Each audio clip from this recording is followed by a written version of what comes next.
Sous les applaudissements. Pierre Streff, vous restez avec moi et on va accueillir sur le plateau à nos côtés Christian Rouchon, le directeur général du Crédit Agricole Sud-Rhône-Alpes, Alain Bortolin, vice-président de la Chambre de commerce et d'industrie de Grenoble, et Benoît Bréchignac, qui est le DRH du groupe SAMC. S'il vous plaît, on les applaudit.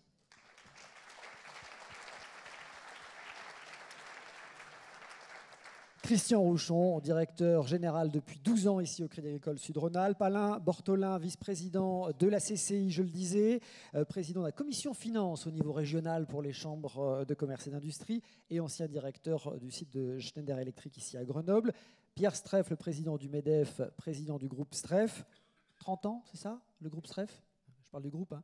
300 salariés. Et Benoît Bréchignac, le DRH du groupe SAMC, qu'on remercie d'être avec nous. Il a rejoint le groupe SAMC il y a un an. SAMC, 5300 salariés. Il a travaillé au RH de la FNAC, de Leroy Merlin, et puis il a travaillé ensuite chez Danone, comme DRH chez Blédina. Merci donc d'être avec nous. Perspective économique 2018, retour de la croissance, point d'exclamation, et retour de l'emploi, point d'interrogation. En d'autres mots, est-ce que la croissance fait l'emploi ? C'est la table ronde pour laquelle on vous a réunis. Alors l'INSEE, je le disais, a confirmé ce chiffre de croissance, 1,9% en 2017, une embellie essentiellement due à l'investissement, celui des entreprises qui a augmenté de 4,3%, celui des ménages qui s'est accéléré à 5,1%. Pourtant, l'un des points noirs semble rester le taux de chômage, 9,7% de la population active. Alors on va commencer avec vous, Christian Rouchon. J'aimerais qu'on fasse d'abord un premier tour de table pour vérifier ces activités respectives. Si dans vos activités respectives, vous avez vérifié ces améliorations. Christian Rouchon, le bilan 2017 pour l'activité bancaire. Alors, le bilan 2017, en plus, je peux en parler publiquement puisque le conseil d'administration de la Caisse régionale, sous la présidence de Jean-Pierre Gaillard, a arrêté les comptes ce matin. Voilà. Donc, on peut publier, communiquer et vous pouvez même tweeter. Ça, c'est plus interdit, les chiffres ne sont plus confidentiels. 2017 est une année remarquable. Une activité en matière de crédit sans précédent. Pour la Caisse régionale représente 30% du marché, à peu près, pour se donner une idée. Je redis souvent un chiffre pour qu'on l'ait en mémoire. Il y a 22 banques inscrites à la Fédération bancaire française en Isère et l'enseigne Crédit Agricole, avec deux noms, il y a Sud-Rhône-Alpes et puis Centraise sur une partie du territoire, représente 35-36% du marché. Donc on est très représentatif en quelque sorte de l'activité. Donc une activité crédit sans précédent. Un volume extrêmement fort. Si on simplifie, qu'on regarde à la fois côté de la banque de ce qu'on appelle banque de retail, la banque des ménages, et puis après je vous parlerai des professionnels des entreprises, sur la banque des ménages, l'habitat, une croissance proche de 10%, une croissance d'encours, proche de 10%. Nous portons presque 10 milliards d'encours de crédit habitat. 10% de croissance d'encours, c'est vraiment très fort. Et même si l'économie repart et 1,9%, enfin, vous voyez, le décalage est extrêmement élevé. Et sur le crédit à la consommation, les croissances sont encore plus fortes. Sur les entreprises, eh bien là aussi, très très fort dynamisme en 2017. Pour donner un chiffre sur les crédits d'équipement, et ça c'est important parce que c'est l'investissement qui permet de moderniser les outils d'exploitation et évidemment les outils de production et de pouvoir produire davantage. Nos crédits d'équipement progressent de 17%. Voilà. Donc c'est des montants extrêmement importants en encours. Voilà. Donc c'est des montants très, très importants. On constate que les moteurs entre les deux activités, ménage et entreprise, sont pas les mêmes. Alors il y a le moteur des taux bas, ça c'est un élément partagé. Voilà, vous tous, chefs d'entreprise, vous voyez bien que les charges financières ne sont plus vraiment un sujet. Il y a d'autres sujets, mais celui-là n'en est pas vraiment un. Pour les ménages, et c'est assez nouveau, on voit monter une nouvelle source d'activité qui est liée à ce que l'on appelle les motifs de conseil issus du digital. On appelle ça des leads digitaux. Chaque fois qu'un acteur navigue sur Internet, il laisse des traces. L'exploitation de ces traces devient un moteur extrêmement puissant. Pour donner un exemple, on a mis en place il y a à peine 3 ans maintenant un moteur qui s'appelle IMO, qui permet sur Internet de détecter les gens qui ont des projets et d'avoir un rappel et un contact. C'est déjà 15% de notre activité. Certaines caisses sont même déjà à 25% de leur activité. Donc on a des projets que l'on détecte sans qu'il y ait une quelconque communication avec nos agences. Après, on fait venir les clients en agence, mais voilà. Donc un moteur nouveau et qui progressivement prend une place considérable et probablement on n'est pas du tout encore à maturité, c'est en évolution très importante. Sur le monde des professionnels et des entreprises, le moteur n'est pas le même. Le moteur est lié à la palette des compétences. Pour progresser, il faut disposer d'une palette de compétences la plus large possible pour être capable de répondre à toutes les questions que se posent les chefs d'entreprise. Et aujourd'hui, nos moteurs de croissance vont s'appeler international. Nos flux internationaux progressent de 32%. Voilà, il faut être capable d'accompagner, ça a été dit tout à l'heure, à l'international, mais c'est ce qu'on appelle également banque d'affaires pour accompagner en haut de bilan. C'est des nouvelles formes de factoring. C'est évidemment la gestion privée pour les dirigeants, ça devient des sujets très importants. Donc on voit que les moteurs sont très, très différents, en quelque sorte, les moteurs nouveaux, et sur les entreprises, palette de compétences. Merci pour ces précisions et ces leviers de croissance donc, sur lesquels on reviendra sans doute. Alain Bertholin, la CCI, évidemment, un observateur privilégié du tissu économique local. Quel panorama vous dressez sur l'agglo et le bassin grenoblois ? Écoutez, je rejoins tout à fait les propos qui viennent d'être indiqués. Un des critères ou un des éléments qui nous permettent de penser que cette année 2017 a été très bonne, c'est le taux d'utilisation des équipements qui a retrouvé le niveau d'avant-crise. C'est quand même extraordinaire, ce qui justifie maintenant qu'on va passer dans une phase d'investissement d'équipements. Le deuxième aspect, c'est que la confiance est revenue. Les industriels, lors de questions qui ont été posées par la CCI au début janvier, ont indiqué pour 41% d'entre eux considèrent que la situation va s'améliorer. 49% considèrent que sur 2018, cette situation devrait être à peu près stable et seulement 6% considèrent qu'elle va se dégrader. Donc ce sont des chiffres quand même tout à fait étonnants et qui attestent de cette évolution, qui a été marquée, il est vrai, cette situation en 2017, par une accélération au cours du second semestre. Et la confiance, là, est revenue pour pouvoir accélérer cette dynamique. Petit bémol sur le commerce de détail, peut-être ? Alors, sur le commerce de détail, on voit peut-être les chiffres sont ici. C'est vrai que sur le commerce de détail, on a un retard de 3,3% par rapport à l'exercice précédent, moins 3%, ce qui est très sensible. Avec, quand on compare par rapport au pays, on est à moins 2,4%, donc on a un recul. Alors, il me semble qu'il y a eu beaucoup de polémiques autour de ce sujet au cours de l'exercice. Je pense qu'il est encore tôt pour pouvoir tirer des enseignements. Ce que l'on peut observer, c'est que dans d'autres villes de moyenne importance, on a des taux qui sont à peu près du même ordre que ceux que l'on observe sur le territoire de Grenoble. Il est un peu tôt pour pouvoir tirer des enseignements sur les dispositions que la municipalité a pu mettre en place avec le projet Cœur de Ville. Parmi les indicateurs qui repassent au vert, j'indiquais la confiance des ménages. On sait que c'est essentiel. Alors, la confiance des ménages s'est effectivement accélérée. On le voit ici. On revient sensiblement à des niveaux comparables à ceux que nous avions en 2007, donc avant-crise, période avant-crise. On a également la création du nombre de sociétés. On a constaté plus de 10 000 créations d'entreprises au cours de cet exercice, ce qui confère comparativement à l'exercice 2016, ce qui est quand même remarquable également. Et nous avons un taux de création de nouvelles entreprises qui est supérieur à ce que l'on constate au niveau de la moyenne, puisqu'on est à la moyenne régionale, et très supérieur à ce que l'on constate au niveau national. Puisqu'au niveau national, on doit être à 6,6%, et nous sommes à 8,8% ici, et à 8,6% à l'échelle de la région. Voilà pour quelques indicateurs. Merci. On continue notre diagnostic de la situation. La croissance semble se confirmer donc en 2017, nous dit l'INSEE. Les professionnels affichent aussi des bons indicateurs, vous nous le dites.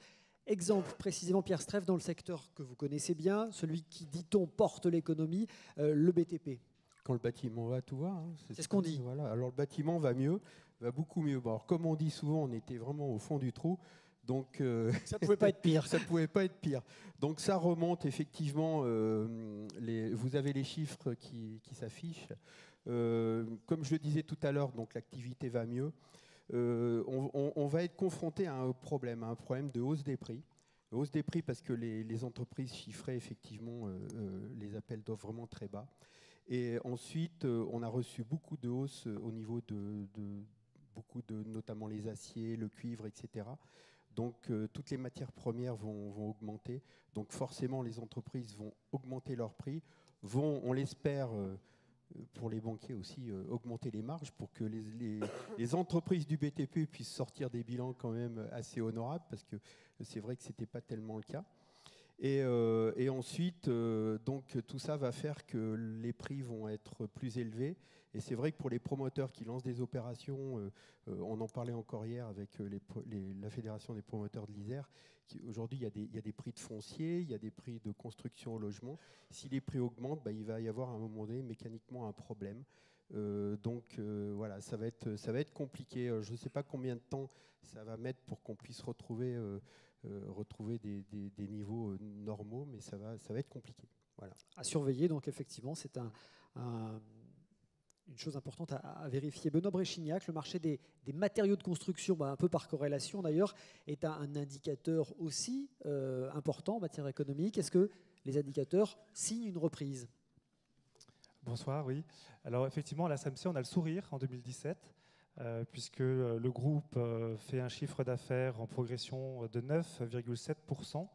Alors, la SAMC, je crois qu'on ne la présente pas à Grenoble, mais juste pour se resituer quelques éléments, c'est à la fois du négoce spécialisé et du négoce généraliste, à peu près 3/4% de notre activité. Et puis, on a une activité de grands magasins de bricolage, donc du B2C, et toutes ces activités progressent sur 2017, que ce soit à la fois dans le B2C et dans le B2B. Vous avez déjà quelques prévisions pour 2018 ? 2018 sera une année porteuse ? Alors, quand on écoute le terrain chez nous, quand on écoute les chefs d'agence, quand on écoute ceux qui sont en proximité des clients, ils sentent qu'il y a une vraie confiance des artisans, des entrepreneurs, qui leur disent que depuis l'été 2017, ils ont une visibilité sur leur carnet de commandes supérieure à 90 jours. Je crois que ça augmente encore un peu là en ce moment. Donc, ils nous disent oui, qu'ils sentent bien que la confiance est là. Ouais. Christian Rochon, dans le milieu bancaire, vous constatez aussi que cette embellie peut se confirmer en 2018 ? Oui, enfin, nous, on est assez optimistes, hein, et c'est vraiment une poursuite et probablement une amplification. Hein, c'est pas, on voit que l'année 2017 a porté un élan, hein, effectivement. La deuxième partie de l'année, sans doute encore un peu plus vive. Donc, on sent bien, effectivement, que 2018, d'abord, commence bien, hein, et puis que les projets sont multiples. Ce qu'a dit Alain sur les outils d'exploitation, de production, enfin, je pense que c'est un élément complémentaire. Donc, plutôt des raisons à être optimiste. Alors, sur les ménages, si je reprends mon distinguo de tout à l'heure, l'année 2007 a été assez exceptionnelle parce que les taux étaient très bas et ils sont orientés à la hausse. Hein, dans quelle proportion ça reste modéré par rapport à ce que j'ai connu, mais c'est quand même orienté à la hausse. Ce qui veut dire que les moteurs des réaménagements, les moteurs de rachat de cohérence entre concurrents, ça c'est plutôt derrière nous. Donc, quelques mouvements sur les prix. Donc, sur les particuliers, sur l'habitat, sans doute moins puissants qu'en 2017. En revanche, sur le monde des entreprises... Alors, quel moteur quel moteur pour les entreprises du coup? Sur les entreprises, je pense que les moteurs vont être multiples. On a d'abord beaucoup de projets qui arrivent, et puis il y a trois moteurs complémentaires qui nous semblent importants. L'innovation et l'esprit entrepreneurial. On sent que ça, c'est un moteur extrêmement fort. On a ouvert, comme vous savez, le village, ça a été évoqué tout à l'heure, le village d'innovation Crédit Agricole, on a ouvert en septembre. On a encore deux startups qui nous ont rejoints hier. Et là, on sent l'enthousiasme et les projets qui arrivent, ils sont multiples. Donc ça, c'est un premier moteur, tout ce qui est au niveau de l'innovation et de la transformation des entreprises qui est nécessaire. On sent qu'on a un second moteur aussi qui devrait être assez fort. On arrive sur des périodes de transmission, de croissance externe, de rachat, de mécanismes d'OBO. Il y a une réunion d'ailleurs sur ce sujet-là. Donc on sent qu'il y a beaucoup de mouvements sur le capital des entreprises, que les entreprises soit en croissance externe, soit changent de main. Donc ça pourrait être un deuxième moteur qui dynamise beaucoup l'activité, de nouveaux dirigeants qui arrivent, etc. Donc ça, c'est un deuxième moteur. Et puis un troisième moteur qui est en complément de l'activité, c'est les énergies renouvelables. on a développé un pôle de compétences en la matière et je pense qu'on a eu raison parce qu'on a entendu les derniers messages du gouvernement. La France veut accélérer sur ce domaine-là. C'est un domaine qui est très capitalistique, qui demande beaucoup de capitaux, de la dette, éventuellement des fonds propres. Et je pense que ça aussi, ça va être un élément très important, d'autant plus que les offres aujourd'hui se combinent avec les outils de production. Il y a des choses qu'on peut faire en utilisant les outils, les toitures ou autres. Et voilà, je pense que ça va être un levier également puissant pour l'activité de 2018. Donc voilà pour le diagnostic. Alors est-ce que cette croissance, elle aura des effets sur l'emploi ? La courbe des embauches suivra-t-elle la tendance de la croissance ? Rien n'est moins sûr, hein. Malgré la reprise, l'emploi pourrait rester en berne. Benoît Bréchignac, à la SAMC, vos besoins de recrutement sont en hausse pour l'année qui vient ? Alors ils le sont pour l'année qui vient, mais ils l'étaient aussi pour l'année qui vient de s'écouler. Tout à l'heure, je disais qu'on a fait quasiment une progression de 10% de notre chiffre d'affaires sur 2017, mais on a fait ces excellents résultats avec l'équivalent d'une région SAMC en moins dans nos structures. Donc c'est un vrai sujet, c'est un véritable enjeu. Les perspectives de recrutement qu'on a pour l'année 2018, c'est 200 postes en CDI. Voilà. C'est des postes que vous réussissez à pourvoir facilement ? Non, ça reste difficile. On a d'abord des postes, donc on recherche des caristes, on recherche des magasiniers, on recherche des vendeurs, des technico-commerciaux, des chauffeurs poids lourds, des grutiers. Et tous ces métiers-là, il n'y a pas de recette sur le sourcing. Voilà, donc il faut expérimenter, il faut labourer le terrain. Voilà, il y a des vraies stratégies à mettre en place que je crois que je vais développer. Alors précisément, le site internet de recrutement de la SAMC est bien connu et vous permet pas de recruter quand même, de pourvoir ces offres. Alors en fait, on se rend compte que notre site de recrutement, il génère à peu près un flux de 18 000 candidatures par an. C'est énorme. C'est énorme. C'est quasiment 100 fois notre besoin. Voilà, donc ça veut dire que l'entreprise, elle est connue grâce à une stratégie qui date d'il y a à peu près 5 ans de visibilité sur les réseaux sociaux. Maintenant, dans ce flux, il y a énormément de déchets. Il y a aussi notre capacité ou pas à traiter toutes ces candidatures, à les exploiter. Et puis, il y a des profils qui ne se trouvent pas sur Internet. Voilà, ça reste une réalité. Alors on va voir comment vous répondez justement à ce défi. Pierre Streff, comment on explique au MEDEF ce gap, cette différence finalement entre le besoin de recrutement et la difficulté à pourvoir les postes ?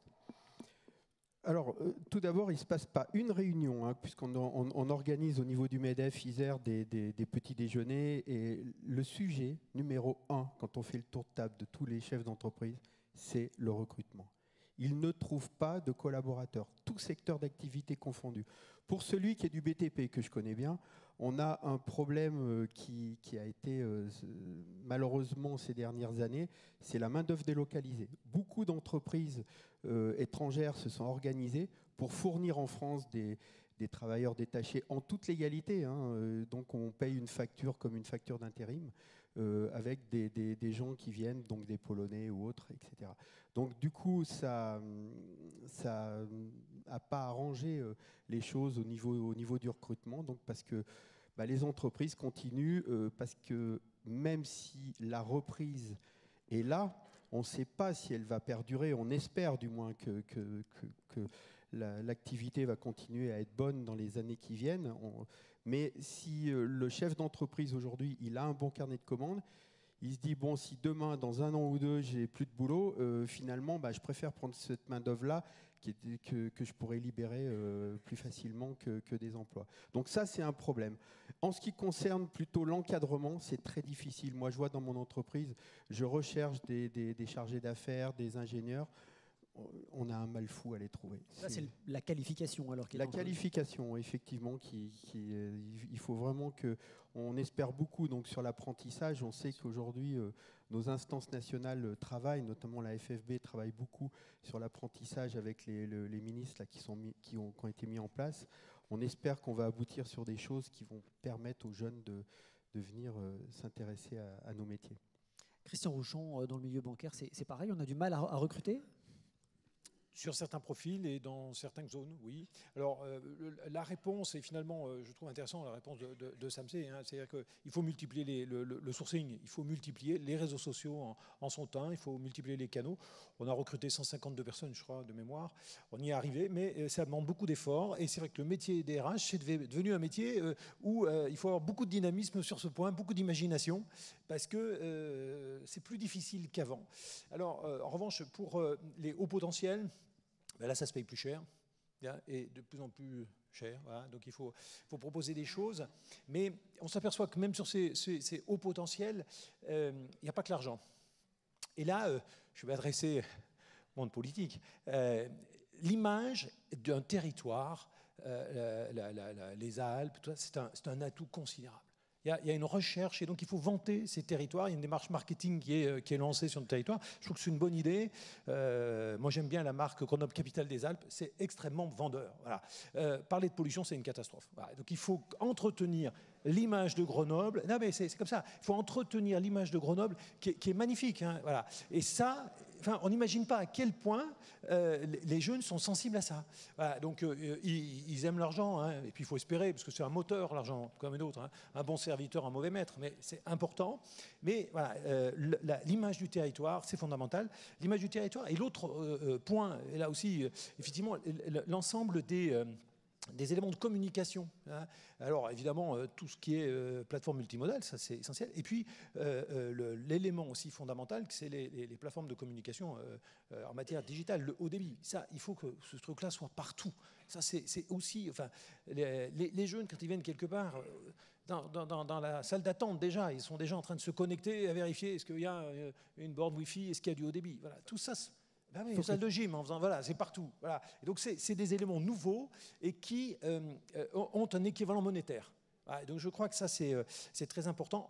Dans la banque, on a un autre sujet. Alors, le bâtiment, en matière réglementaire aussi, est très, très concerné. Mais on a aussi le sujet de la réglementation, qui est un handicap parce qu'aujourd'hui, même si vous recrutez un Bac+3, un Bac+5, peu importe, eh bien, vous ne pouvez pas le mettre en face d'un client sans des formations diplômantes spécifiques au métier qui ne viennent pas de l'école, et ça présente un coût supplémentaire. Voilà, c'est un frein quand même au recrutement. Messieurs, il nous reste encore quelques minutes à peine. Monsieur Bortolin, précisément la formation, puisqu'on en parle, la CCI, vous connaissez, hein, l'IMT, GEM, les CCI formations. Comment est-ce qu'on fait pour adapter les formations aux attentes des entreprises? Okay. Donc déjà, pour 2018, je suis parfaitement en ligne avec ce qu'a dit Pierre tout à l'heure. C'est vrai que les carnets de commandes sont bien remplis, mais je crains que l'accès à la compétence ne limite la croissance de la plupart de nos entreprises. Et c'est vraiment l'enjeu majeur. Et donc, du coup, le projet de réforme de la formation professionnelle et de l'apprentissage me semble capital. Alors, je sais qu'il y a eu de vives discussions au cours de ces derniers jours sur la gouvernance de ce dispositif. J'espère qu'on ne va pas arriver à un compromis mou. J'espère qu'on remettra l'église au milieu du village pour qu'enfin on ait un dispositif au service des entreprises et des jeunes et faire de l'apprentissage un axe de développement absolument remarquable et qui soit de nature à préparer correctement nos jeunes.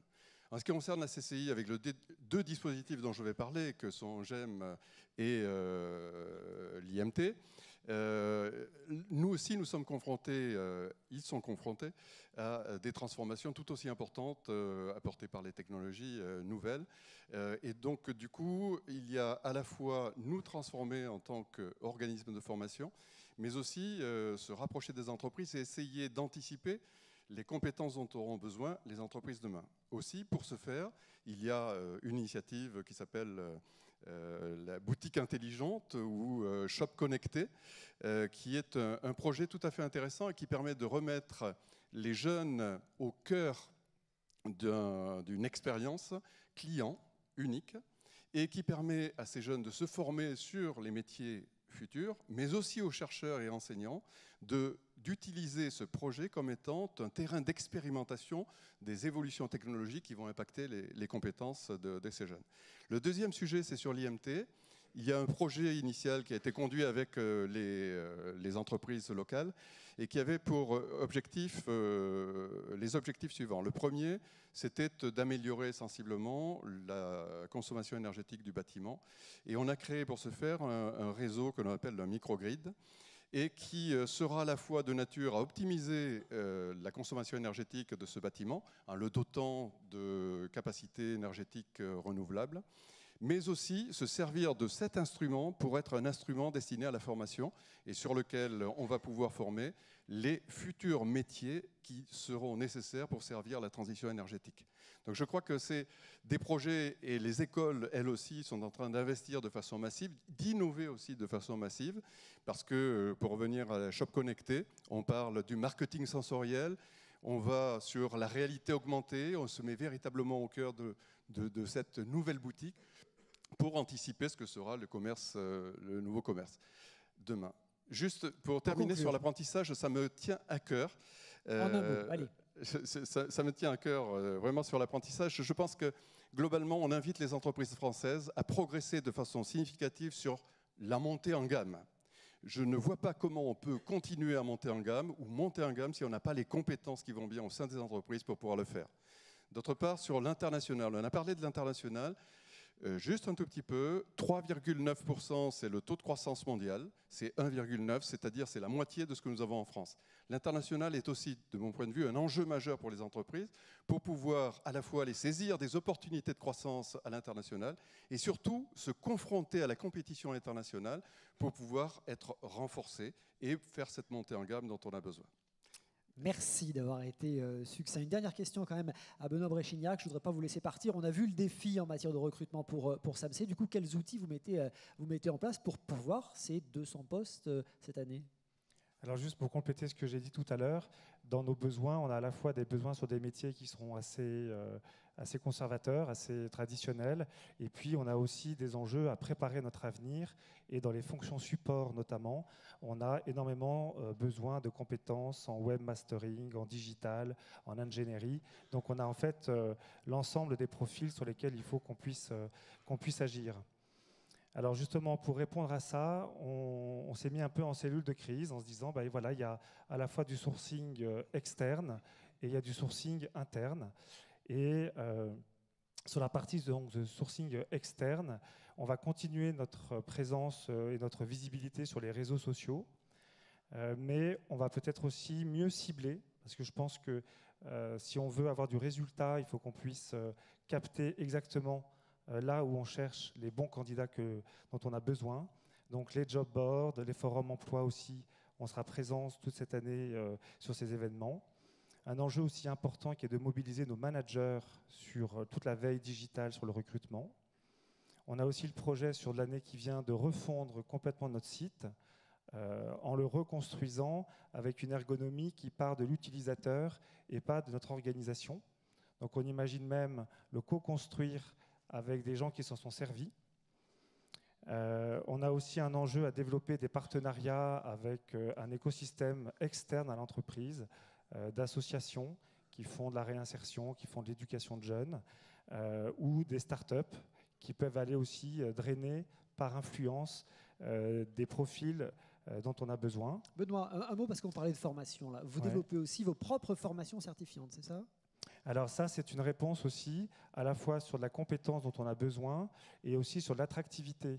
Et proposer à des gens qui ont une faible qualification de pouvoir grandir chez SAMSE par une qualification professionnelle, c'est aussi un moteur qui permet d'avoir un argument de plus dans le recrutement. Donc aujourd'hui, on a des promotions, on a 3 promotions par an depuis 5 ans sur différents métiers internes à l'entreprise, sur des CQP, donc qui sont des certifications données par la branche professionnelle. Et là, sur des filières un peu plus spécialisées, on est en train de réfléchir à la mise en place d'un bachelor, donc pour proposer en fait un diplôme à Bac+3 pour nos candidats. Allez, un dernier exemple, le système de cooptation en interne. Alors, c'est important aussi de se dire que le premier ambassadeur de l'entreprise, c'est le collaborateur. Et chaque collaborateur a un réseau qui lui est propre. Et donc, on a généralisé la cooptation à l'ensemble du groupe depuis le début de l'année. Donc, chez SAMSE, aujourd'hui, un collaborateur qui coopte, et si la personne est recrutée, il peut percevoir 500 €. Voilà, donc, ce n'est pas neutre sur un salaire moyen. Voilà, merci.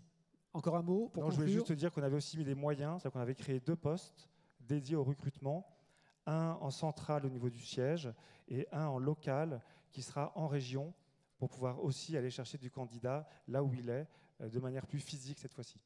Merci beaucoup. Voilà. Merci, messieurs. On a à peu près tenu le temps. Merci en tout cas de vos témoignages.